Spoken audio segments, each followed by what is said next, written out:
अस्सलाम वालेकुम एवरीवन। कैसे मिजाज हैं आप सब लोगों के। रिसेंटली मैं एक क्लाइंट के पास था। एंड जब किसी भी क्लाइंट के साथ मुलाकात होती है ना, तो ये बहुत ही कॉमन क्वेश्चन है जो ऑलमोस्ट हर क्लाइंट के साथ होता है या हर क्लाइंट पूछता है, विच इज़ के जनाब मेरा जो प्रोजेक्ट है इसका बजट कितना होगा टोटल।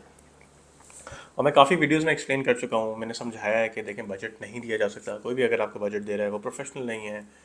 अ, वो आपको गेज कर रहा है, किसी तरीके से क्लोज कर रहा है, किसी तरीके फंसाना चाह रहा है, कोई भी कंपनी हो। तो पहले ही मीटिंग में किसी को भी बजट दे देना is very unprofessional and it's next to impossible. काफ़ी वीडियोस में मैंने कोशिश की एक्सप्लेन करने की इस चीज़ को, लेकिन इस बार जो है मैं बहुत डिटेल में आप लोगों को समझाऊंगा। तो it's going to be a very long video जिसमें मैं एक्सप्लेन करूंगा कि कोई भी प्रोजेक्ट की एस्टिमेशन तक जाने के लिए क्या एक्सरसाइज होती है, और आपके प्रोजेक्ट जो है जिसके लिए आप लोग सोच रहे हैं कि मुझे ये घर ऑफिस या मुझे एक कमर्शियल स्पेस बनानी है, इसका बजट कितना होगा। तो वो जो आप लोगों का क्वेश्चन है ना, जो आप लोग हमें बुला के किसी को बुला के करना चाहते हैं, उसका जवाब इस वीडियो में मिलेगा आप लोगों को। तो सबसे पहले देखें, देयर आर फ्यू स्टेप्स। मैं जैसे ये है कि ये स्टेप्स हैं जहाँ तक हम लोग BOQ तक पहुँचते हैं, एस्टिमेट तक पहुँचते हैं। So there are total 10 steps किसी भी साइट के लिए जो ख़त्म होती है, एंड तक जो फिनिश होती है हमारी site. Number one is obviously a client call और a message, and even when you people get in touch with us on through our website. So we have our own website rots.com.pk. We've got a form over there. आप लोग जाएं, अपनी details share करें वहाँ पे। Our team is going to get in touch with you and फिर हम उसको आगे लेके चलेंगे। तो वी रिसीव अ कॉल और अ मैसेज, या फिर हम वेबसाइट पे फॉर्म हमें रिसीव होता है आप लोगों का। उसके बाद जो नेक्स्ट स्टेप होता है वो ये होता है कि जब आपके साथ बातचीत चल रही होती है तो हम आपकी रिक्वायरमेंट्स पूछते हैं, बेसिक रिक्वायरमेंट्स।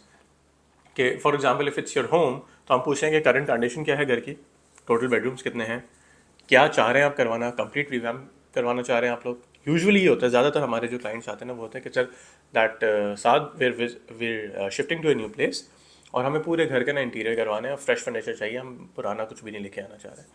तो कुछ कुछ रिक्वायरमेंट्स इस तरह की होती हैं लोगों की कि देखें हम लोगों का घर है, we been living over here for the last 20 years 15 years, और हम चाह रहे हैं हम फ्लोरिंग करवाएं, बाथरूम्स फ्रेश करवाएं, किचन फ्रेश करवाएं, एक आध बेडरूम का हमें फर्नीचर करवाना है, कुछ बेडरूम्स का नहीं करना।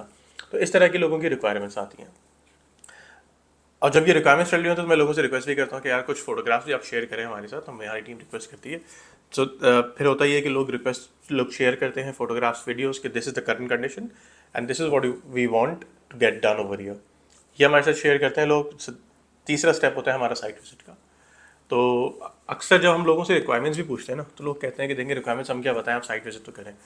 लेकिन साइट विजिट से पहले हमारे लिए बड़ा ज़रूरी होता है कि एटलीस्ट बेसिक इन्फॉर्मेशन तो हो हमारे पास। उसके बाद साइट विजिट लाजिम होता है। मतलब हम ऐसा नहीं हो सकता कि हम आपसे फ़ोन पे डिटेल्स लें और हम आपको बता दें कि देखें इस इन डिटेल्स के मुताबिक आप लोगों का बजट ही होने वाला है, कल से प्रोजेक्ट शुरू करते हैं। तो ऑब्वियसली इस तरह से नहीं होता। साइट विजिट बहुत ज़रूरी होता है, लाजिम होता है, इसके बगैर काम ही नहीं हो सकता जिस फील्ड में हम हैं, जो काम है हम लोगों का। So the third step is that we visit your sites, visit your places. Site visit हमारी हो जाती है, वहाँ पे अगेन एक दफ़ा हम लोग एक रिकॉल कर लेते हैं कि क्लाइंट की रिक्वायरमेंट्स क्या थी, डिस्कशन करते हैं डिटेल में कि देखें दिस बजट क्या है आप लोगों का, कहाँ पे आप लोगों को काम करवाना है, कहाँ नहीं करवाना, साइट की कंडीशन भी देख लेते हैं, सारी चीज़ें देख लेते हैं। इसके बाद हम लोगों का शुरू होता है डिज़ाइन, जो कि मैं बार बार बहुत सारी वीडियोज़ में एक्सप्लेन कर चुका हूँ कि 2 डिफरेंट स्टेप्स होते हैं। एज क्लाइंट्स, जो लोग मुझे रीच आउट कर चुके हैं उनको तो पता है, जो लोग मुझे रीच आउट करेंगे इन द फ्यूचर, ये बात मैं आप लोगों को बताऊंगा। अभी भी सुन लें आप लोग कि there are 2 different steps, 2 different jobs एक आप लोगों की साइट एग्जीक्यूट करने में। The first one is the design job, जो कि बिल्कुल डिफरेंट है, बिल्कुल सेपरेट है, जिसमें आपका घर पूरा डिज़ाइन होता है, प्लान होता है। I call it the planning phase. कि प्लान जब तक नहीं होगा घर, आप लोगों के घरों की एग्जीक्यूशन नहीं होगी अच्छी, नहीं होगी अच्छी, नहीं होगी अच्छी। लोग समझ रहे होते हैं, लोग कह रहे होते हैं कि this is the reference photograph, इस रेफरेंस फोटोग्राफ को देखते हुए साथ आप एग्जीक्यूट करते जगह आप बजट बता दें, आप टाइमलाइंस बता दें, which is not at all possible. बिल्कुल भी पॉसिबल नहीं है।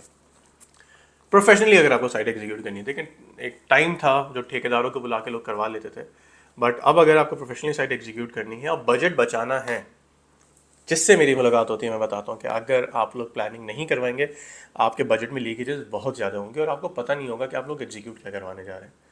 तो अगर आपको प्रोफेशनली साइट एग्जीक्यूट करनी है, टाइमली साइट एग्जीक्यूट करनी है, पता होना है आप लोगों को कि हम लोगों का बजट लग रहा है तो कहाँ लग रहा है, अगर हम बचाना चाहें तो कहाँ पे बचाना चाहें, उसके लिए the planning phase is very important. 15-20 days 30 days depending on the space of the site time लेता है वो प्लानिंग फेज। जब प्लानिंग फेज कंप्लीट हो जाती है then we move ahead with the execution. तो प्लानिंग फेज में क्या होता है कि डिज़ाइन ब्रीफ हम आपको देते हैं। डिज़ाइन ब्रीफ के मैं आपको सैम्पल्स दिखाता हूँ। ये एक सैम्पल एक है ब्रीफ ऑफ अ फैमिली जो हमने क्लाइंट के घर एग्जीक्यूट किया था। रेजिडेंशियल साइट है हमारी ये। तो फॉर एग्जांपल देखिए हम लोग ब्रीफ किस तरह से नोट डाउन करते हैं। ये मैं अभी हम लोग हैं on the 4th step. Yes, तो डिज़ाइन ब्रीफ में फिर क्या होता है, for example it was a family of 5। हमने नोट डाउन कर लिया कि भाई these are 5 family members, 3 brothers, they got a sister and a mother. तो फिर उसके बाद हमें पता चला कि भाई ग्राउंड फ्लोर है, तो ग्राउंड फ्लोर में इनकी क्या रिक्वायरमेंट्स हैं। ग्राउंड फ्लोर में they want their mother's room के अंदर इनकी रिक्वायरमेंट्स है कि they need a new bedroom set, उसमें टीवी कंसोल होना चाहिए, सिटिंग एरिया होना चाहिए। नो स्पेशल रिक्वायरमेंट्स, एक स्टैंडर्ड बेडरूम की तरह उनको बेडरूम चाहिए था जिसमें उनको सीटिंग स्पेस भी चाहिए थी, सीटिंग एरिया भी चाहिए था।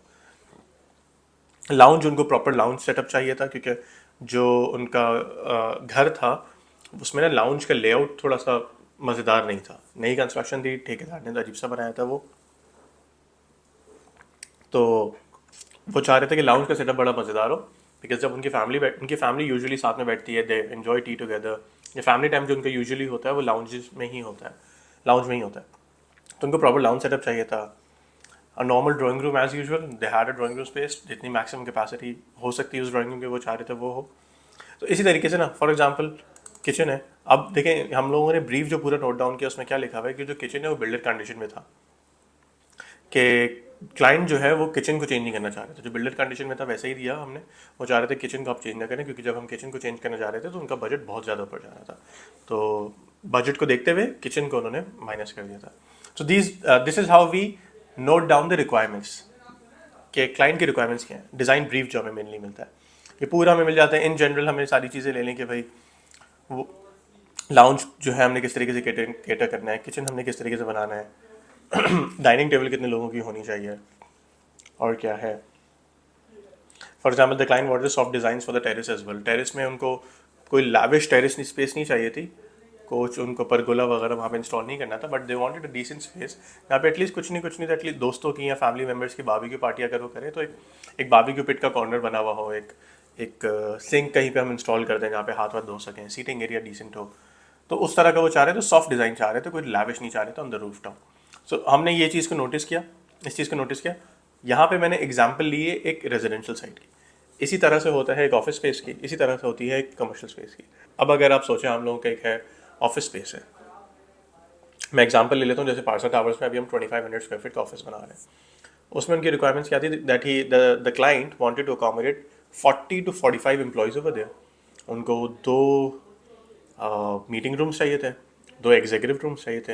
He wanted a cafeteria, females का एरिया उनको चाहिए था, फीमेल्स का एरिया उनको चाहिए था, एंट्रेंस एरिया बड़ा ज़बरदस्त चाहिए था। तो इस तरह की उनकी रिक्वायरमेंट्स थी सारी। पॉड्स चाहिए थे उनको, हमारे जो साउंड प्रूफ मीटिंग पॉड्स हैं, कैप्सूल्स उनको हमने दिए, ओपन पॉड्स भी उनको चाहिए थे। तो हमने सारी रिक्वायरमेंट्स उनकी नोट डाउन कर ली थी इसी तरह से जैसे भी हम आप लोगों को दिखा रहे हैं। तो रेजिडेंशियल साइट का, and then we move ahead, then we move forward. Similarly commercial spaces का भी होता है। जैसे हम लोग अपने मॉल में सैलून बना रहे थे तो क्लाइंट की रिक्वायरमेंट्स आई हमारे पास कि भाई हमें जो है फीमेल्स एरिया भी चाहिए, किड्स एरिया भी चाहिए, मेल्स एरिया भी चाहिए, हमें मसाज रूम्स चाहिए, इतने लोगों को हमने अकोमोडेट करना है। अच्छा, जो डिज़ाइन ब्रीफ होता है ना, फॉर जैसे 2500 स्क्वायर फीट का मैं ऑफिस आपको बता रहा हूँ, उन क्लाइंट की रिक्वायरमेंट ये थी कि एटलीस्ट 45 वो अकोमोडेट करें एम्प्लॉयज़ को वहाँ पे, जो कि पॉसिबल नहीं था। तो डिज़ाइन ब्रीफ जब हमारे पास आता है तो हम ये चाहते हैं कि क्लाइंट जितना चाह रहे हैं ना, मतलब जितना वो मैक्सिमम वो चाह रहे हैं चीज़ों को वहाँ पे अकोमोडेट करना चाहें, जो जितनी ख्वाहिशें आप लोगों की, हम चाहते हैं कि आप लोग बताएं और हम वो सारी चीज़ें नोट डाउन कर लें। आप लोग बोले भाई मेरे पास 2000 स्क्वायर फीट का ऑफिस है and I want 50, 60, 80 employees over here, practically which is not possible, but हम चाहते हैं कि क्लाइंट की जितनी ख्वाहिशें हैं वो सारी वो बता दें, फिर हम उनको नोट डाउन करें, हम उस पर वर्किंग करें, एंड उसके बाद हम आप लोगों को बताएं, and then our design team जो है उस पर वर्किंग करने के बाद आप लोगों को बताया कि देखें इसमें 80 एम्प्लॉयज़ तो नहीं आ सकते, इसमें 30 आ सकते हैं, 35 आ सकते हैं, लेकिन अगर आप अपने मीटिंग रूम्स को कॉम्प्रोमाइज़ करेंगे तो एटलीस्ट हम 40-45 पे चलेंगे। अगर आप एग्जीक्यूटिव पे भी कॉम्प्रोमाइज़ कर लेंगे तो हम 50-60 टच कर लेंगे। अगर आप सब कुछ कॉम्प्रोमाइज़ कर लेंगे, ओपन हॉल ही बनाना चाह रहे हैं, तो शायद हम 70-80 भी टच कर लें। सो ये हम लोग थे 4th स्टेप पे, जिसमें आप डिज़ाइन ब्रीफ हमारे पास आ जाता है, रेजिडेंशियल हो, कमर्शियल हो या ऑफिस स्पेस हो। इस पे हम लोग काम करते हैं, साथ में भी then present you the mood board as well. इस स्टेज पे डिज़ाइन ब्रीफ आप लोगों की तरफ से आ गया, फिर हम मूड बोर्ड प्रेजेंट करते हैं। मूड बोर्ड का मैं आप लोगों को सैम्पल दिखाता हूँ।